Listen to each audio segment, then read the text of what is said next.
6 जुलाई 2025 को चतुर्मास प्रारंभ हो रहा है, यानी कि भगवान श्री हरि विष्णु 4 महीने के लिए योग निद्रा में जाएंगे। क्षीर सागर की गहराई में, समुद्र की गहराई में वो विश्राम की स्थिति में होंगे। अब सवाल ये है कि अगर भगवान श्री हरि विष्णु यानी कि सृष्टि के पालन करता ही योग निद्रा में होंगे, विश्राम में होंगे, तो इस सृष्टि को 4 महीने संभालेगा कौन? तो सबसे पहले उनके विश्राम की स्थिति में जाते ही सबसे पहले आता है सावन, यानी कि भगवान भोलेनाथ इस सृष्टि को 1 महीने के लिए संभालते हैं।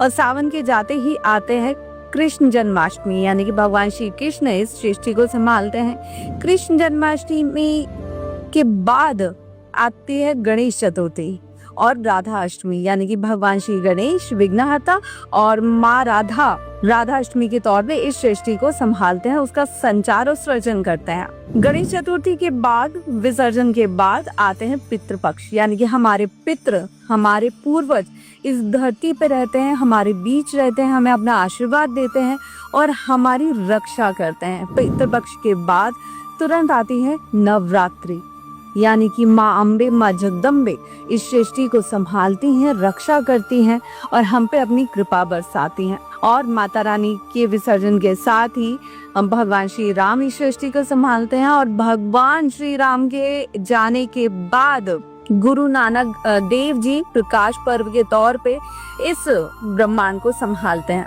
और गुरु नानक जी का जो प्रकाश पर्व समाप्त होता है, उस समाप्ति पर ही भगवान श्री हरि विष्णु योग निद्रा से वापस आते हैं और उसके बाद देवशयनी एकादशी के साथ ही वापस भगवान श्री हरि विष्णु अपनी कृपा करते हैं और फिर से जितने भी मांगलिक कार्य हैं, जितने भी अच्छे काम हैं, गृह प्रवेश हैं, शादियां हैं, व्यापार हैं, नई चीजें हैं, नए प्रोजेक्ट्स हैं, वो वापस से शुरू होते हैं। लेकिन चतुर्मास के इन 4 महीनों में कोई भी मांगलिक कार्य, शादी विवाह जैसा कोई भी मांगलिक कार्य इन 4 महीनों में नहीं होता है। तो बोले हर हर महादेव।